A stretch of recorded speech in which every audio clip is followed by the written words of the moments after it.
way through, so really I can't talk.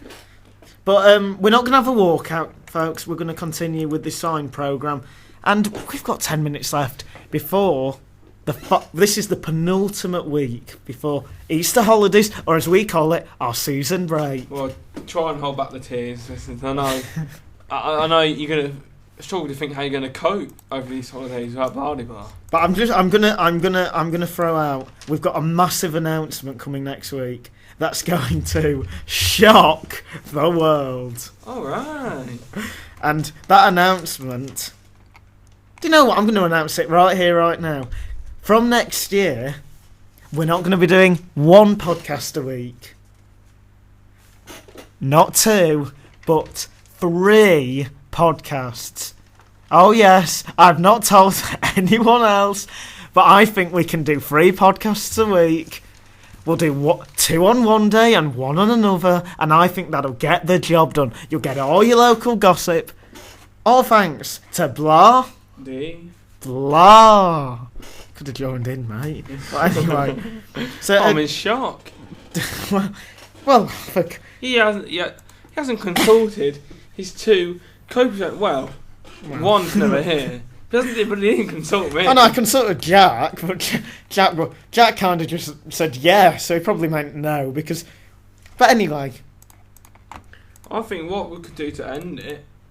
There's a lot of talk at the minute about the countdown to the Olympics. Yes. The excitement's building. So, are you looking forward to it? I know I am. Is this a message to people on Twitter? Because if you have got that message, I'll answer it next. It's to everyone. Yes, message on Twitter, @Blahdblah. Are you excited for the Olympics? Some people are. Some of you aren't. I know quite a few people feeling disenfranchised with people, especially people from Yorkshire, saying that there's not really much happening in Yorkshire for the Olympics. Well, what about the Scots? Well, what about the Welsh? Well, you got a point there. Well, then again, the Welsh do have the football, I believe, at Millennium Stadium. Yeah, I think they do. So maybe the Scots. So yes, it's according to the Mail, 134 days away.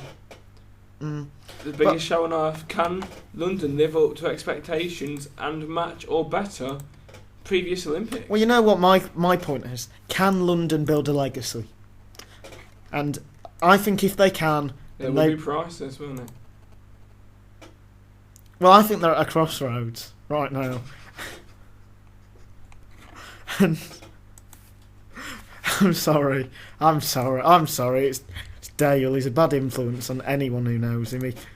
Amount of stuff he says that isn't relevant. That was not relevant to this. I think if they can build a legacy, that's priceless. And if they're at a crossroads right now, if they can't, because I know people are hearing voices in their head that are telling them they're not interested in the Olympics. But the Olympics do have a following. They have their posse, as some people would call it. Yeah, so you got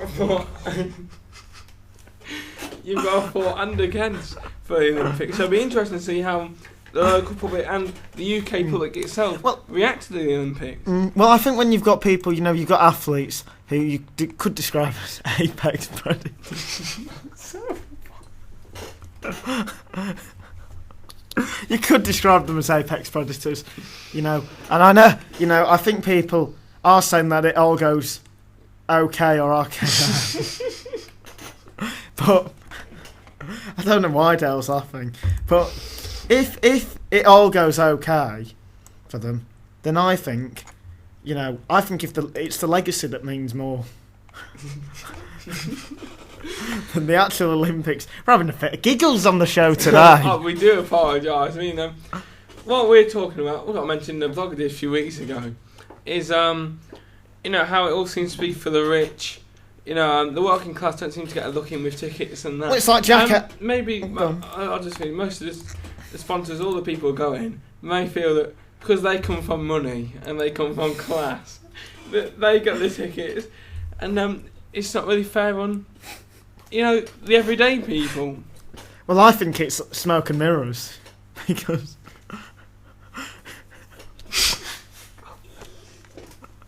We do apologise. We do it. I'll love if someone gets I'm this, sorry. though. I'm sorry. No, I think. Do you know what? I think what has to be said is that it's smoke and mirrors, because they make this illusion.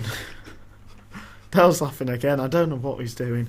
It is this illusion that the poor have got a fair chance, but what some rich people have done is trying to buy every ticket. They've gone in for every ticket, so then they've been more or less guaranteed to get one. While poor have gone, right, I want to see this one event, I'll put my bid down for that. No, they've not been selected, they don't go see the games. And I think people need to understand, and be comforted by the voices, the power that be. I think personally that Lord Carr, he hit back at critics, saying that they knew what the ruling was, and he said there's nothing you can say, and he said it's London's time to shine. So he's just defended it, but I think there must have been a better system. But I think there are some people who would say, there you go, face deep on the camera, microphone in your hand, what comes out of your mouth, no one knows, and no one cares, Lord Coe, because some of the things he has said, have been quite hypocritical, really.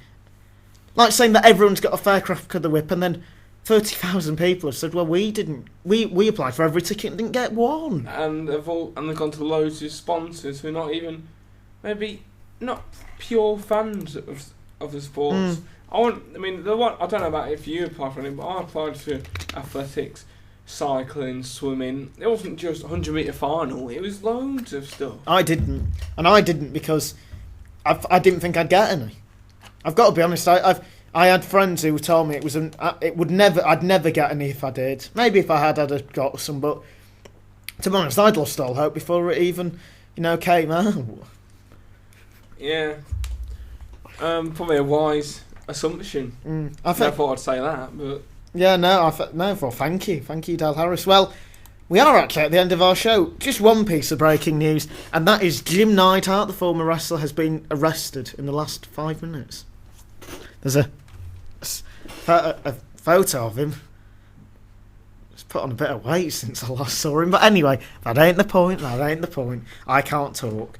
And neither can Dale Harris. I will just mention that. Oh, thanks for that. I wasn't even involved in that. No problem, Dale. Well, on that note, on our great friendship, great co-presenters to the end. Thank you for listening to Blahdblah. That went perfectly. Remember, follow Blahdblah at the Blahdblah on Twitter. Follow Thomasini, that's at ThomasFeaheny. At Dale Harris 1991. And Jack Elliott, we would have discussed your Twitter name, but you didn't turn up. So it's Jack Elliott 1993. Just type it in. You might not want to follow him though. He doesn't turn up too much. Thank you and good night. This programme was sponsored by www.sportingviewpoint.co.uk. All the sport, all the time.